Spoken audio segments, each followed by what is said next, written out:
Hey y'all, welcome to the Leathercraft Community Podcast Show. Today we have a very special guest. We are currently in Southwest Missouri. Our guest owns and operates a leathercraft supply store. And you all know him because you probably have seen videos of him on YouTube. And he shares a wealth of knowledge of tips and tricks to leathercrafters of all skill levels.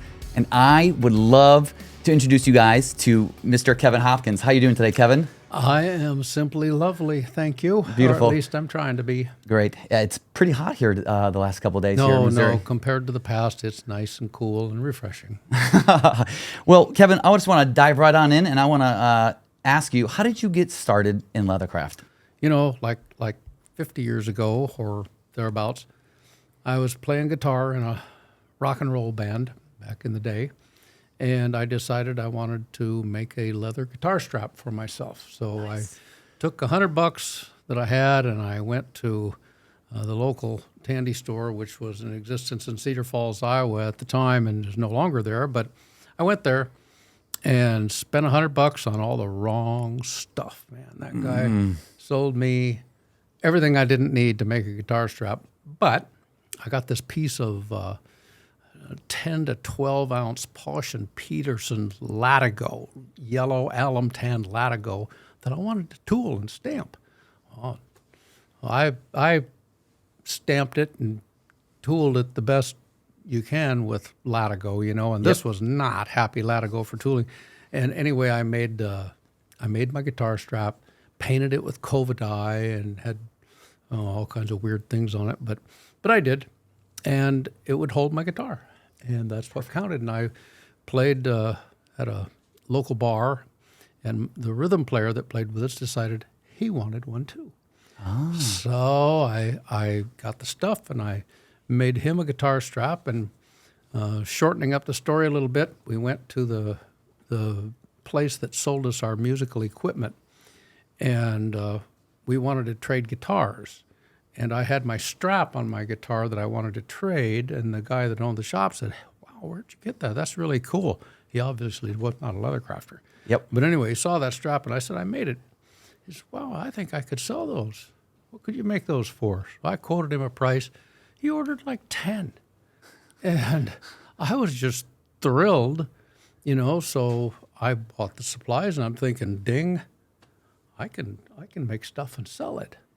So I sold him his guitar straps, and he actually ordered some more.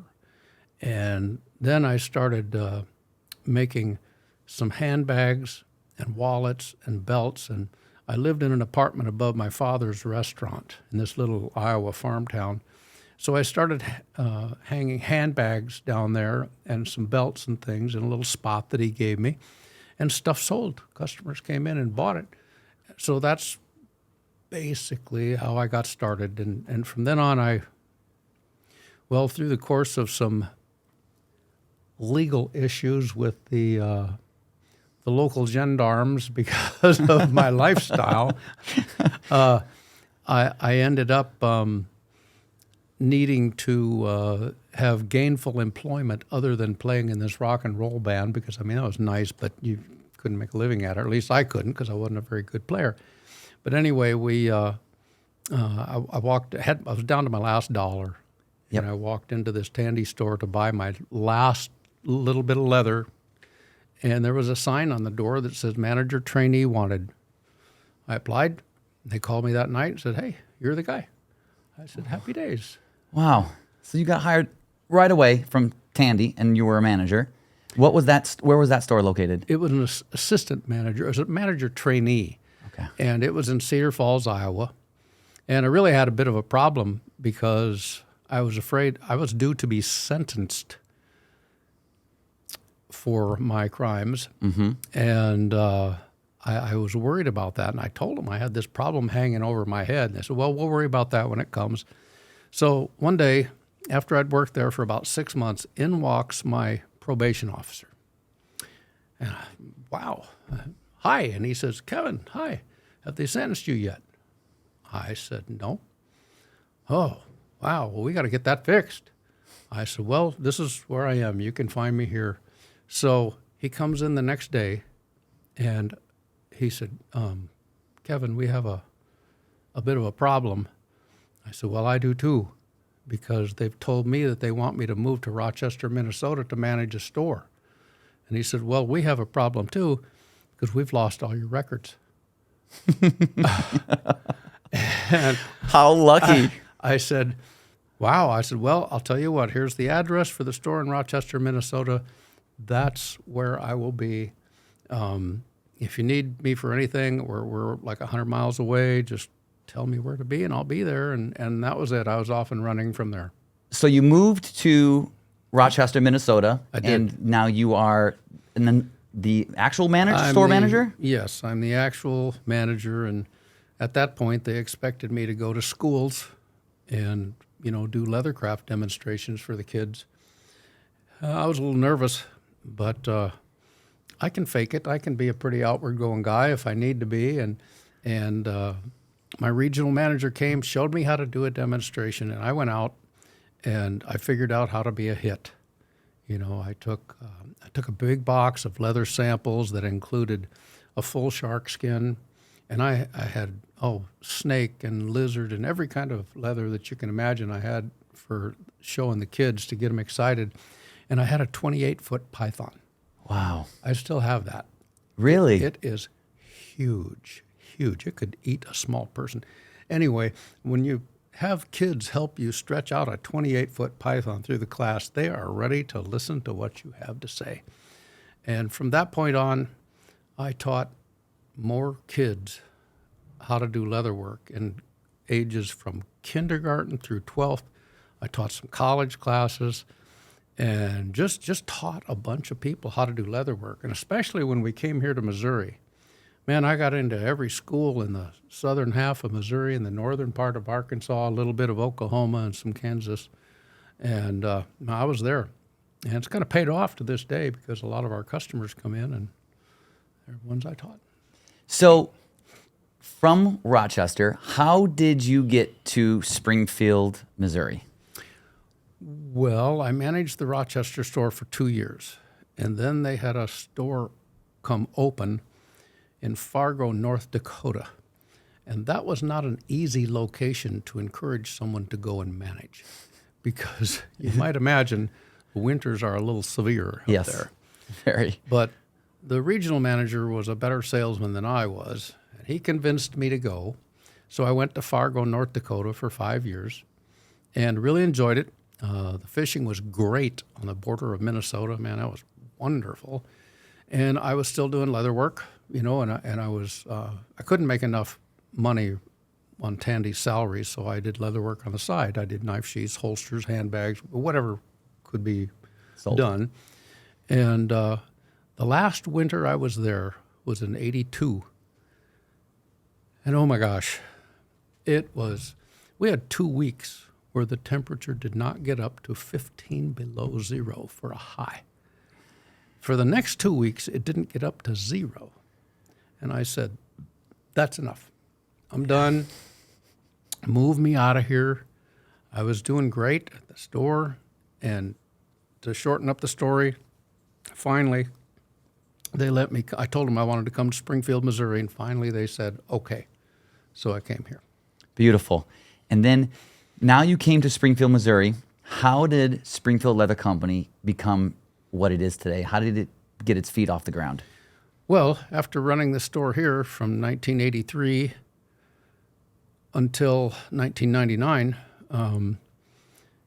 we had, in that time period, generated a very, very substantial mail order prison business.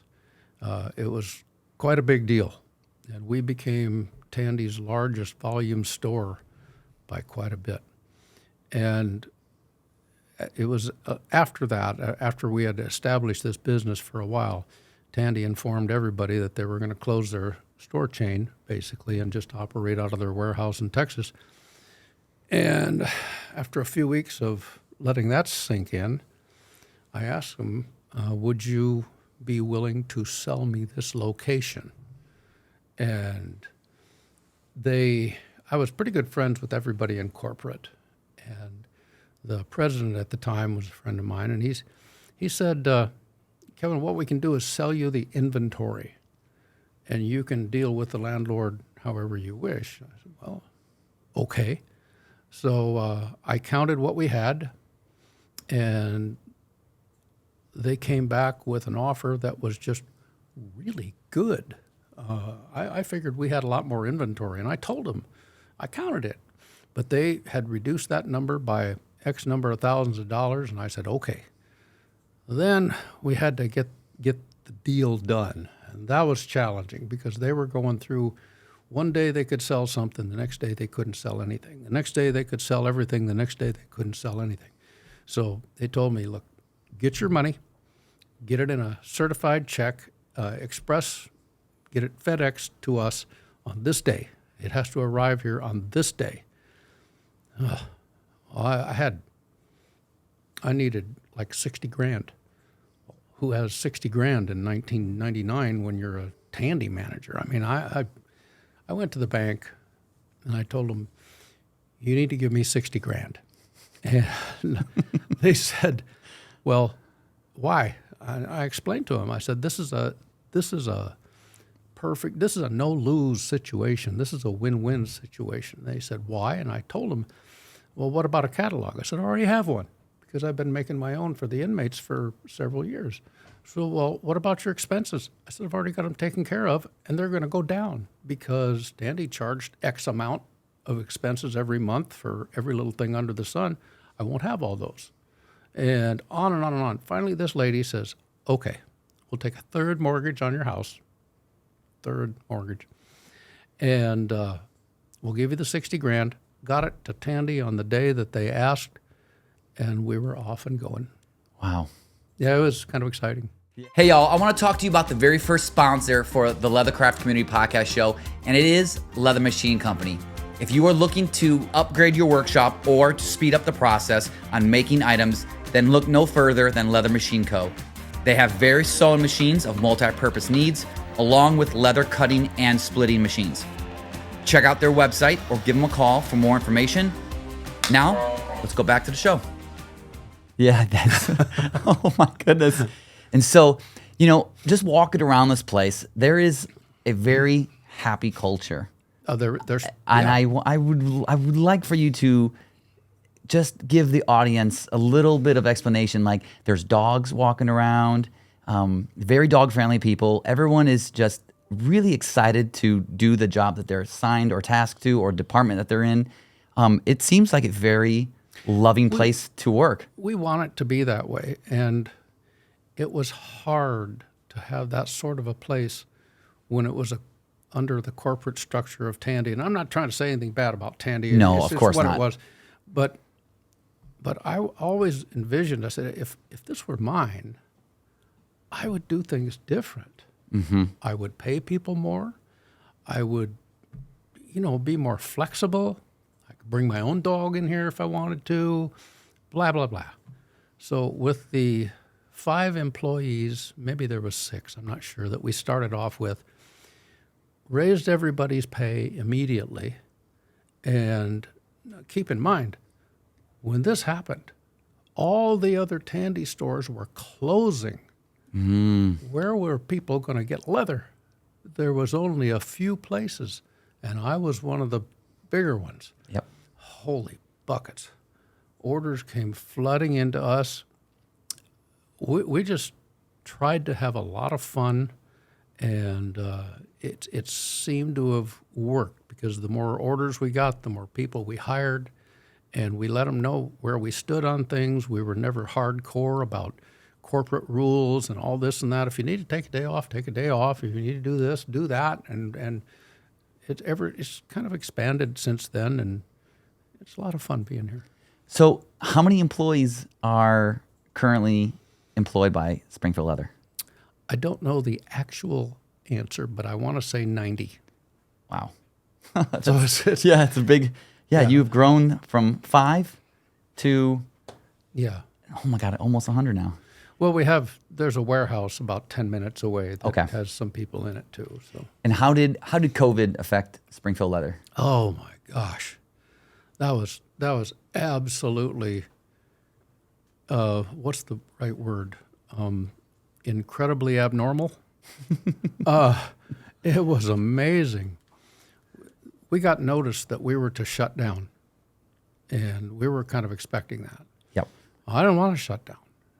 So I asked people, what can I do? And they said, you can't do anything. Well, there's got to be something. So I wrote a letter to the person that issues the letter for shutting down because you're non-essential.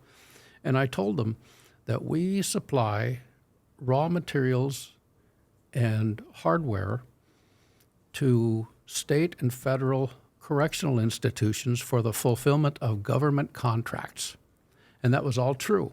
Yep. We did. The prisoners had contracts with the government, and they fulfilled those contracts with our supplies. I got an email that within an hour, they said, print this off. So I did. It said, the business is essential. You can stay open. But we had to close the retail. Okay. So we closed the retail. And again, if you can imagine, there were no other leather places open. There were none. Mm. So when we came into work in the morning, we would come into, 200-300 orders. You know, that would be waiting for us to fill. We went from 90 people, 95 people at that time, down to 17. Oh my gosh. And instead of coming into 300 orders, we came into 400. And then it was 500.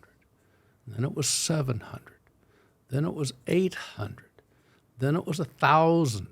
There were days when we came into 1,300 new orders in the morning, day after day after day after day. We could not fill that many orders with 17 of us, but we tried really hard.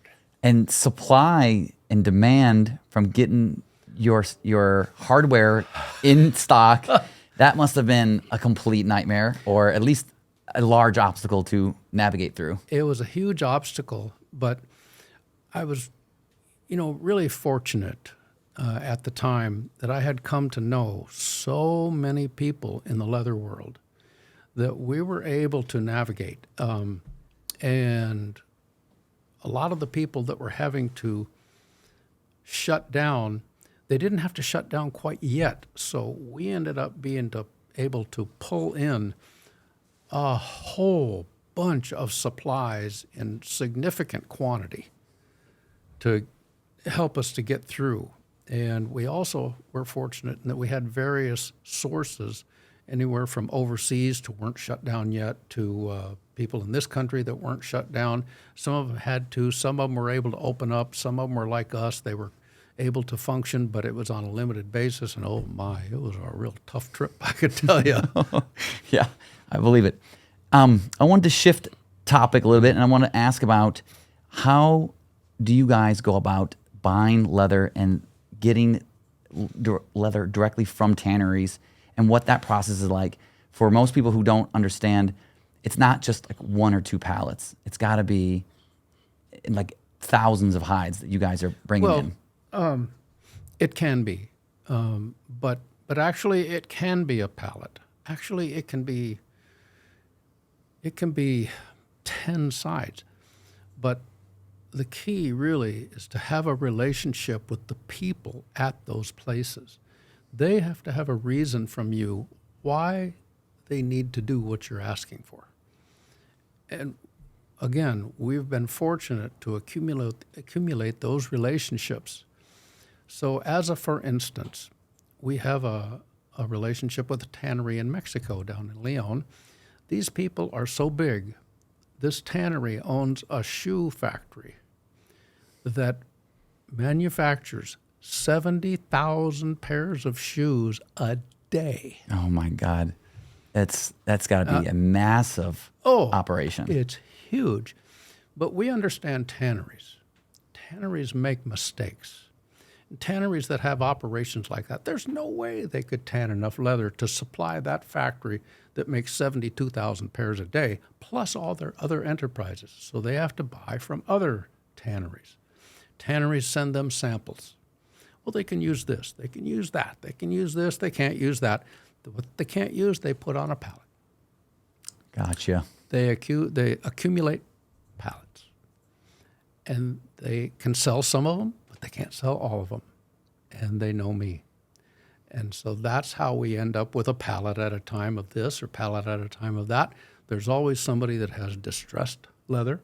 And, hey, by the way, Kevin, here's a swatch book. Take the swatch book and see if there's anything you like in there.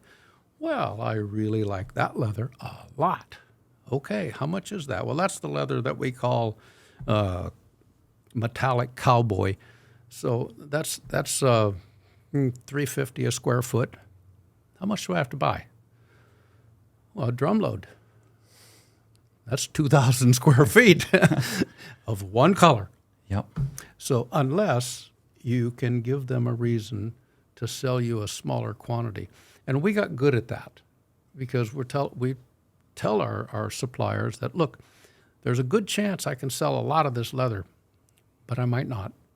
So we would like to try maybe 300 or 500 feet because we know that tanneries have sample drums.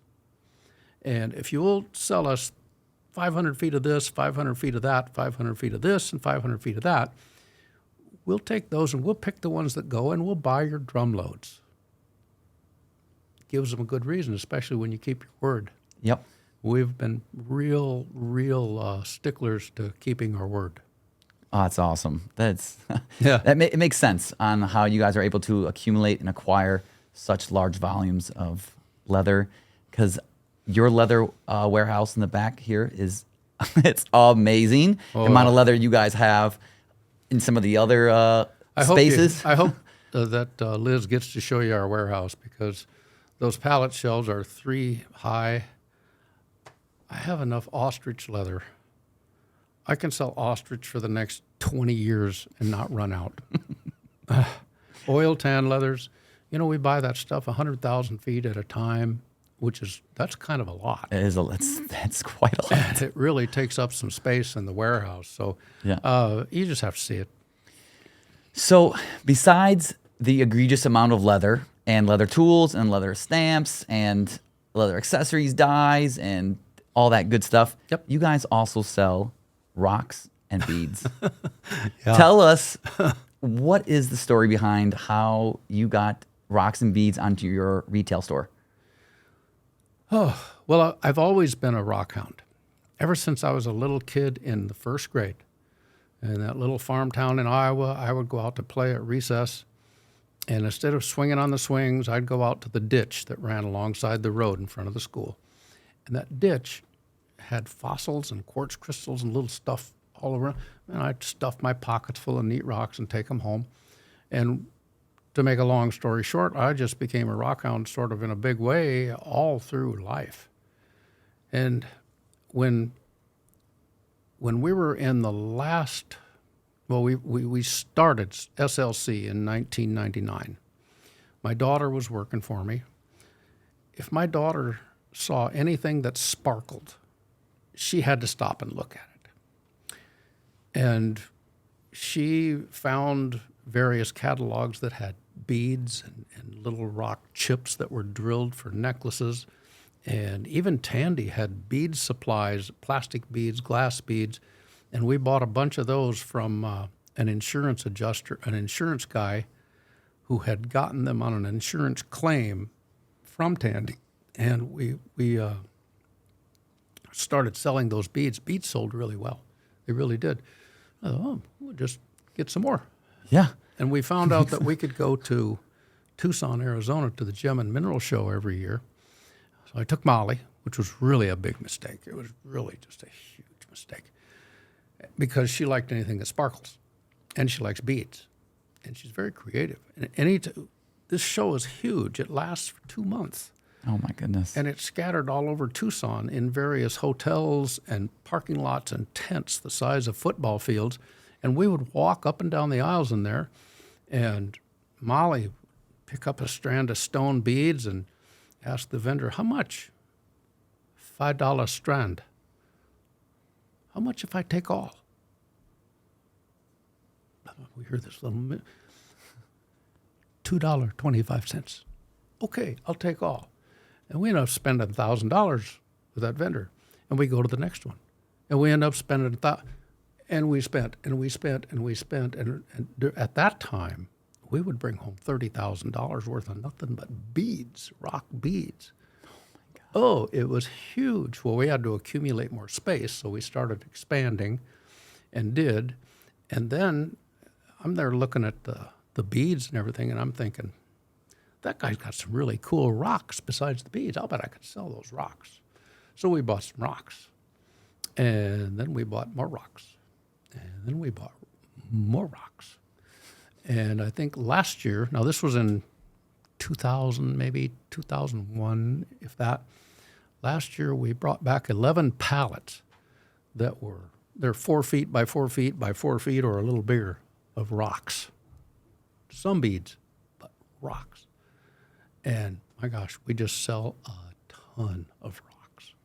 We bring in amethyst from Brazil. A lot of stuff like that. You know, when I first walked in here, the first thing Kind of sparkly, ain't it? is very sparkly. It is just rocks, and they're just tall. It's just their colors. Yeah. It is pretty. It's a pretty sight to see for sure. I kind of splurged, when we discovered that it was working so well, and we could afford to support that business.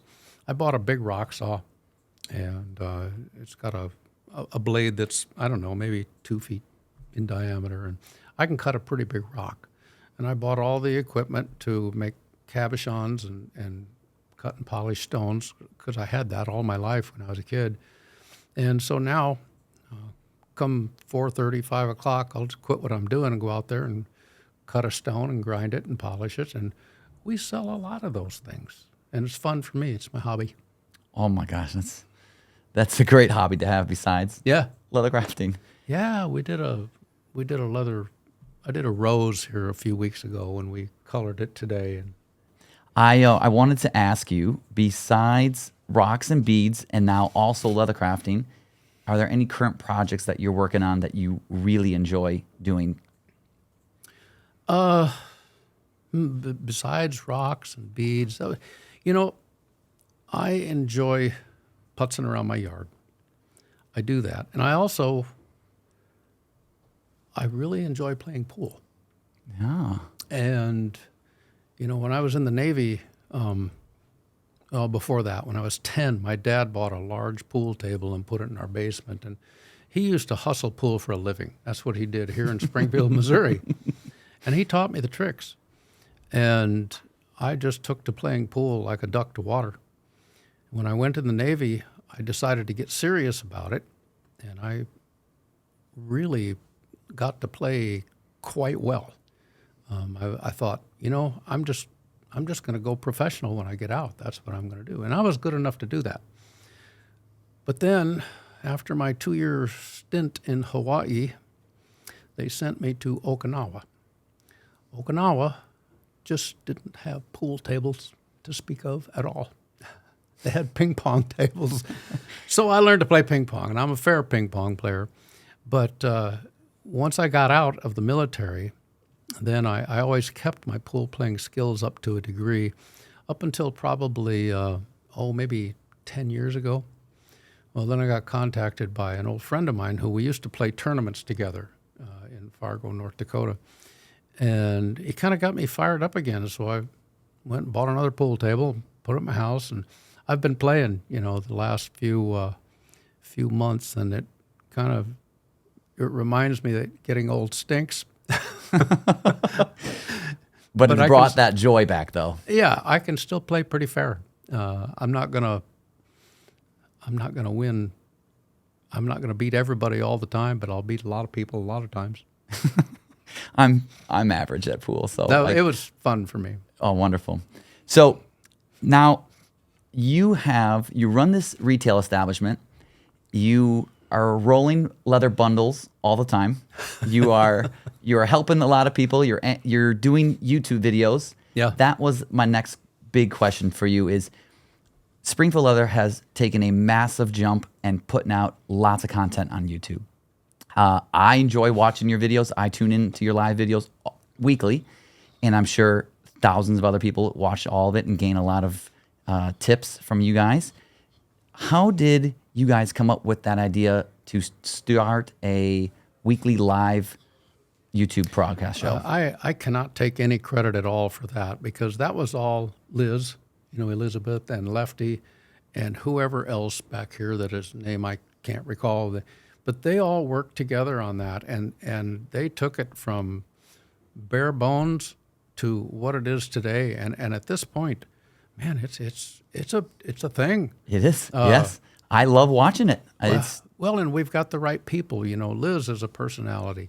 Denny, the older guy, he's as old as I am. He's been doing leather work all his life. He's an old cowboy, rancher guy, and, he's a personality, and that's really nice. And I've been fortunate enough in my life to where I'm not the best leather crafter in the world, but I've got all the experience that I accumulate from all the other leather crafters. Yep. So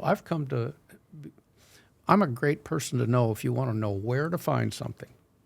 Gotcha. If you want to know what dye or stain to use, and I've used them all, and why or why not do this or why do that, I can answer most of those questions, and so can Denny. And that's kind of a hard person to find. So learning on YouTube is one thing, but are there workshops here that Springfield Leather does weekly or monthly that you guys do, or do you guys just allow people to come in and ask questions and say, hey, I need help with this, or can they bounce ideas off with anybody? Sure. Yeah, they can do that anytime. I'll stop anytime what I'm doing and help somebody in that regard. But so will everybody else here. They'll do that. But Denny runs classes on Saturday afternoons, and he teaches basically Sheridan style carving. But otherwise, my leather crafting anymore is really limited to working in here, studio, doing YouTube stuff and whatever else it appears on. I have no idea. Gotcha. Well, I got one more question for you, and I want to know, what is the future for Springfield for the next 5 to 10 years? Where do you see this company going? Well, getting over the COVID thing and trying to get back to some sort of leveling off or normal has been a kind of a major focus for us here over the past year or two, because we went from people not being able to buy leather anywhere except us to being able to go anywhere now and buy it. And who can blame them? I mean, you got a leather store over here that's 2 miles from you. Why order from Springfield? So what I see, my son-in-law, Rusty Darnell, and my daughter, Lindsay, she's married to him, by the way. I guess that makes sense. They're going to run it. And right now, I'm pretty happy. I feel pretty good. So I'm going to stick around as long as I reasonably can and help where I can. And I would think that if things continue on, that Springfield Leather should be right here, kind of semi-leading the way, because we really had a part in changing the leather world. Yeah. We did, and in several ways. One big way was in the way that we sold leather, because I didn't want somebody to have to spend all that money on a full side of leather. So we started making it available, and, I don't care how big a piece you want. You just tell me how big a piece you want, and I'll cut it for you. Whew. Talk about opening some doors. And I think a lot of companies have since been able to follow suit. It creates an inventory nightmare. I believe it, because now you have pieces cut off from this buffalo hide, this little veg tan shoulder's gone, and now you just have like bellies laying around. But you also probably went through our shop. Yeah. So we have a production shop where I can cut that little stuff up into shapes, and we can cut this little stuff into something else, and we can do this and that and the other thing. And we have so many platforms that it makes it all work, and it's really nice. So hopefully we can keep refining that, making it work. And I'm confident in Rusty and Lindsay. They're going to do a great job. Wonderful. Well, Kevin, I want to thank you for your time. I really appreciate it. Thank you for coming on our show. Oh, thanks. And where can people find you guys on the internet? Look at springfieldleather.com. Awesome. It'll show up. All right. Well, you guys, thank you so much for watching this week's episode. Stick around for more additional content. And until then, take care, and we'll see you guys on the next episode. Bye-bye.